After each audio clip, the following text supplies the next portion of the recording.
Naomi, the first question today is for you. The Scent of Water, the very book you've written, Grace for a Broken World, is a collection of stories from your travel around the world with the organization you lead, Wellspring. How have these stories and experience shaped your knowledge, passion, and understanding of suffering? Alana, it's so nice to be here. So thanks for the opportunity to speak with you all today. I think when I look back over what brought me to Wellspring, I look back and I realize that I think part of what brought me to this place was actually my own brokenness. A sense of that my life had not turned out the way that I thought it would, even in my 20s, already experiencing some tragedy that I didn't expect to be part of my life, and just feeling very lost. And I really think part of what drew me to Wellspring was that being in the presence of a kind of brokenness felt a little bit like home. And I want to be careful here because I don't want you to misunderstand. I am not at all trying to say that I could begin to imagine some of the degrees of devastation and injustice and brokenness faced by the people that I was meeting through this work. But I think it did speak and did even probably reveal to me something very beautiful about this human experience, that I think that we can identify and relate to sorrow and lostness and loneliness and pain, even though our stories are not the same. And I would say that the women that I met on that journey actually taught me that. I went in very hesitantly and feeling like I don't know what I have to offer into this space. And for somebody who's faced so much, they never asked that I have the same experience that they did.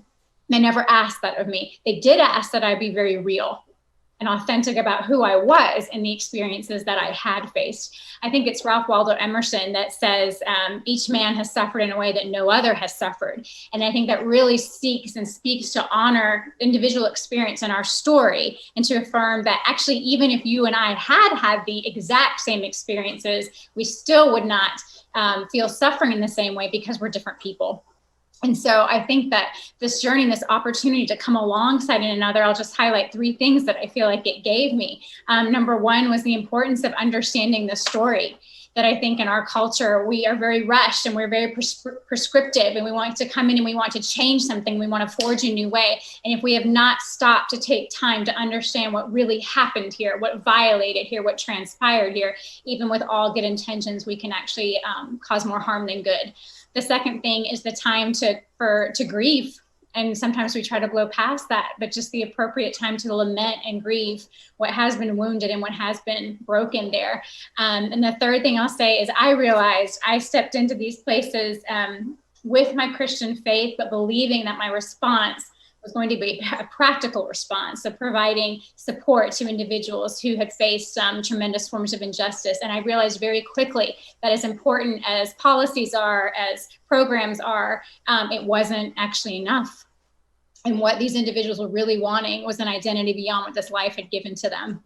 And I realized the impact of my faith spoke to that I felt like through the Christian gospel, what it really had to offer was that very important practical response to pain, but that what is kind of broken in this life and in us is actually a living and breathing representation of our weary and broken souls that ultimately need an answer beyond what our experience has given us.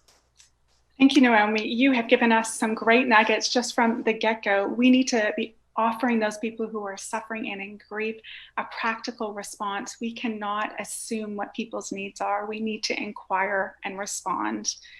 We need to all take time to grieve and lament, not fill ourselves with that busy. And we need to be authentic and come with an open posture to know that we have something to learn from those who are broken and grieving.